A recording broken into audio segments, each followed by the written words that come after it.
जी में शिखर पर सबने ध्वजा को फहरते हुए देखा। संपूर्ण विश्व का सनातनी हिंदू गौरवान्वित महसूस कर रहा था। और हमसे ज़्यादा गौरवान्वित कौन हो सकता है, जिनके गुरुजी ने राम जन्मभूमि के लिए इतना संघर्ष किया, जिन्होंने अपने प्राणों को अपने हाथ पर रख करके संपूर्ण विश्व के हिंदुओं को जगाया था कि वीर शिवा राणा प्रताप का गूंज उठा वो नारा है, कहो गर्व से हम हिंदू हैं, हिंदुस्तान हमारा है, कह करके मरे हुए मुर्दे में भी प्राण फूंकने का कार्य किया था। कल उनका हृदय बहुत गदगद हो रहा होगा रामलला के लिए, और जिनका संघर्ष अतुलनीय है, प्रणम्य है। जीवन जब तक रहे तब तक उनके चरणों के प्रति कृतज्ञता बनी रहे कि जिनके पावन संघर्ष, जिनके तपोबल और जिनकी हुंकार से संपूर्ण विश्व राम जन्मभूमि के लिए एकजुटता जिनके मध्य में आई थी। कल उसी मंदिर के शिखर पर जब भारत के यशस्वी गौरवमयी प्रधानमंत्री नरेंद्र भाई मोदी ने जब ध्वजा फहराई और संपूर्ण विश्व के अंदर सबसे बड़ा संगठन आरएसएस के प्रमुख आदरणीय प्रणम्य मोहन भागवत जी भी जब उस ध्वजा को फहराने के लिए वहाँ उपस्थित थे, संपूर्ण विश्व आह्लादित था। चहुं ओर प्रसन्नता थी, प्रकृति नृत्य कर रही थी, क्योंकि ये दृश्य को देखने के लिए हमारी सदियों से हमारे लोगों ने प्रतीक्षा करी थी, संघर्ष किया था। और कल उस ध्वजा को देख करके हर किसी का शीश गौरव के साथ में आज जो है लहला उठा, गौरव के साथ जो है हर किसी का हृदय नमो भारत कह उठा। ऐसा कल अद्भुत दृश्य था जिसने संपूर्ण विश्व को पुनः एक बार आह्लादित होने का अवसर दिया था।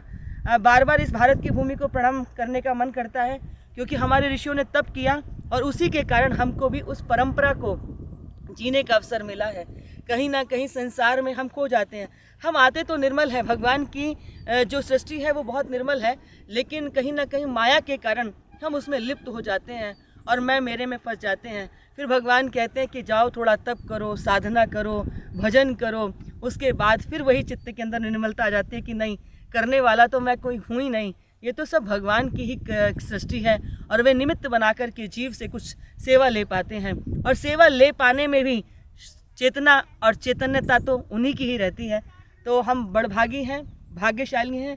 माँ नर्मदा ने हमारा चुनाव कर लिया और हमें परिक्रमा करने के लिए ये अवसर दिया, और चित्त के अंदर इतना सुंदर भाव दिया कि काशी के नंदी के लिए हम ये जो है अपनी पद परिक्रमा कर रहे हैं नर्मदा जी की।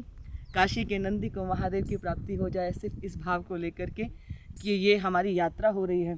और निश्चित रूप से इस यात्रा में माँ भगवती ने सब पर बड़ी कृपा की है। प्रत्येक पल पल आनंदित है, प्रत्येक कदम पर आनंद की प्राप्ति हो रही है, क्योंकि इतना सुंदर माँ नर्मदा जी की ये पद यात्रा है।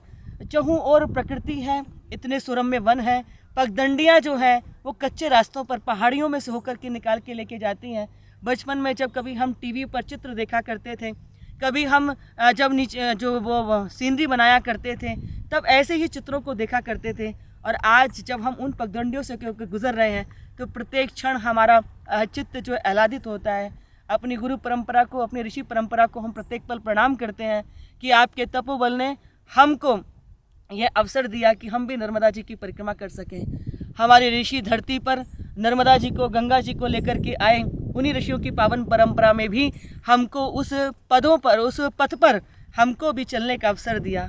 हम अपनी उस पावन परंपरा को प्रणाम करते हुए और सबको पुनः एक बार निवेदन करते हुए कि काशी में विराजित नंदी जो मस्जिद की ओर मुख करके बैठे हुए हैं, उनको महादेव की शीघ्र प्राप्ति हो, इस भाव से ये नर्मदा जी की परिक्रमा लगाई जा रही है। सुर में सुर मिले, भाव से भाव मिले, ताकि नंदी की प्रतीक्षा शीघ्र पूर्ण हो जाए। नर्मदे हर।